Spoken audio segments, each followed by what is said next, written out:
ഓം ശ്രീ മഹാഗണപതിയൈ നമഃ. ഓം ശ്രീ സരസ്വതിയൈ നമഃ. ഓം ശ്രീ ഗുരുഭ്യോ നമഃ.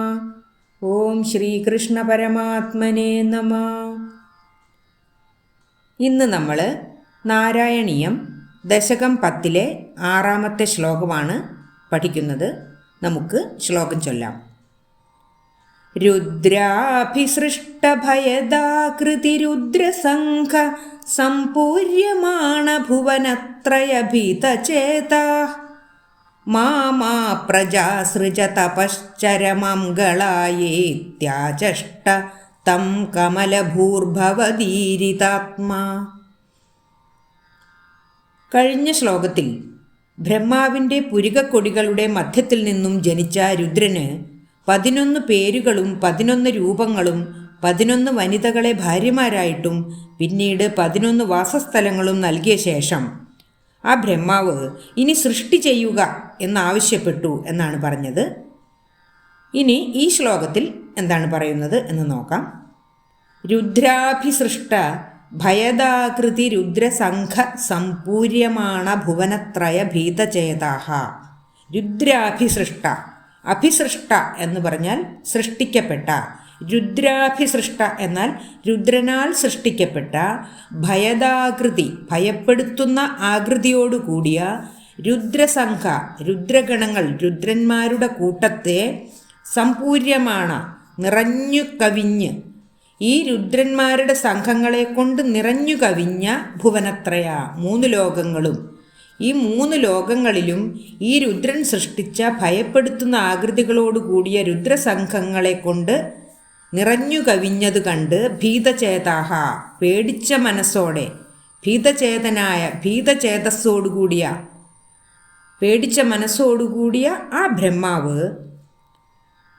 മാ മാ പ്രജാസൃജ, മാ എന്നാൽ അരുത്, മാ അരുതരുത്, പ്രജാസൃജ പ്രജാഹ പ്രജകളെ സൃഷ്ടിക്കുന്നത്, സൃജ എന്നാൽ സൃഷ്ടിക്കുന്നത്, പ്രജാസൃജ പ്രജകളെ സൃഷ്ടിക്കുന്നത്, മാ അരുതരുത്, ഇനി സൃഷ്ടിക്കരുത്.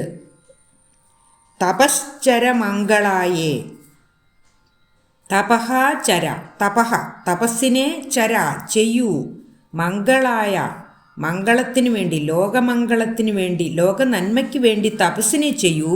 മാ പ്രജാസൃജ പ്രജകളെ ഇനി സൃഷ്ടിക്കരുത്. ഇതി ആജഷ്ട, ഇത്യാജഷ്ട എന്നാൽ ഇതി ആജഷ്ട, ഇതി ഇപ്രകാരം, ആജഷ്ട പറഞ്ഞു. ഇപ്രകാരം രുദ്രൻ ഭയപ്പെടുത്തുന്ന ആകൃതിയോടുകൂടിയ രുദ്രസംഘങ്ങളെ സൃഷ്ടിച്ച് ഭുവനത്രയം മുഴുവൻ നിറഞ്ഞു കവിഞ്ഞത് കണ്ട് പേടിച്ച മനസ്സോടുകൂടിയ ബ്രഹ്മാവ് ലോകമംഗളത്തിനു വേണ്ടി തപസ്സു ചെയ്യൂ, സൃഷ്ടി ചെയ്തത് മതി എന്ന് രുദ്രനോട് ഇപ്രകാരം പറഞ്ഞു. തം അവനോട്, ആ രുദ്രനോട്, ഇത്യാചഷ്ട പറഞ്ഞു. കമലഭൂർഭവദീരിതാത്മാ, കമലഭൂഹു കമലത്തിൽ നിന്നും ഭുജാതനായ കമലസംഭവനായ ആ ബ്രഹ്മാവ് ഭവദീരിതാത്മാ, ഭവത് അങ്ങയുടെ ഭഗവാന്റെ, ഈരിതാത്മാ ഈരിത എന്നാൽ പ്രേരിപ്പിക്കപ്പെട്ട പ്രചോദിപ്പിക്കപ്പെട്ട ആത്മാവോടുകൂടിയ ആ ബ്രഹ്മാവ്, ഭഗവാനാൽ പ്രേരിപ്പിക്കപ്പെട്ട മനസ്സോടുകൂടിയ ആ ബ്രഹ്മാവ്.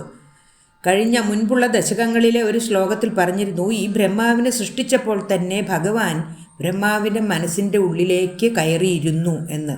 അതായത് ഈ ബ്രഹ്മാവ് നടത്തുന്ന സകല സൃഷ്ടികളും, അദ്ദേഹം പറയുന്ന സകല വാക്കുകളും ബ്രഹ്മാവിൻ്റെ ആത്മാവിൻ്റെ ഉള്ളിലിരുന്ന് ഭഗവാനാണ് ചെയ്യിപ്പിക്കുന്നത്. അതാണിവിടെ ഭവദീരിതാത്മാ, അങ്ങയാൽ ഭഗവാനാൽ പ്രേരിപ്പിക്കപ്പെട്ട ആത്മാവോടുകൂടിയ ആ കമലഭൂ, ആ കമലസംഭവനായ ബ്രഹ്മാവ് ഇതി ആചഷ്ട ഇപ്രകാരം പറഞ്ഞു. തം അവനോട്, ആ രുദ്രനോട്. ഇനി നമുക്ക് ഈ ശ്ലോകത്തിൻ്റെ ഒരുമിച്ചുള്ള അർത്ഥം ഒന്നുകൂടി പറയാം. ബ്രഹ്മാവ് രുദ്രനോട് ഇനി സൃഷ്ടി നടത്തൂ എന്നാവശ്യപ്പെട്ടപ്പോൾ രുദ്രൻ സൃഷ്ടിച്ചവയെല്ലാം ഭയാനക രൂപികളായ രുദ്രഗണങ്ങളെ ആയിരുന്നു. അങ്ങനെയുള്ള ഭയാനക രൂപികൾ ത്രിഭുവനങ്ങളിലും നിറഞ്ഞു കവിയുന്നത് കണ്ട് പേടിച്ച ബ്രഹ്മാവ് സൃഷ്ടി മതിയാക്കൂ, ഇനി ലോക നന്മയ്ക്ക് വേണ്ടി തപസ്സു ചെയ്യൂ എന്ന് ഭഗവാനാൽ പ്രേരിപ്പിക്കപ്പെട്ട ആത്മാവോടുകൂടിയ കമലസംഭവനായ ബ്രഹ്മാവ് രുദ്രനോടിപ്രകാരം പറഞ്ഞു എന്നാണ് ഈ ശ്ലോകത്തിൽ പറയുന്നത്.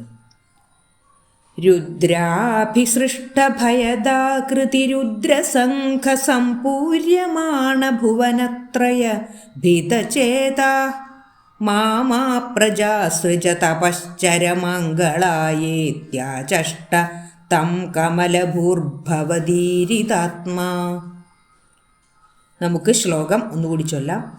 രുദ്രാഭിസൃഷ്ടഭയദാകൃതിരുദ്രസംഘസമ്പൂര്യമാണ ഭുവനത്രയഭിതചേതാ മാമാ പ്രജാസൃജ തപശ്ചരമംഗളായേത്യാചഷ്ടതം കമലഭൂർഭവദീരിതാത്മാ. ഏഴാമത്തെ ശ്ലോകവും അതിൻ്റെ അർത്ഥവും അടുത്ത വീഡിയോയിൽ ചെയ്യാം. സർവത്ര ഗോവിന്ദനാമ സങ്കീർത്തനം. ഗോവിന്ദ ഗോവിന്ദ. ഓം ശ്രീകൃഷ്ണ പരമാത്മനേ നമഃ.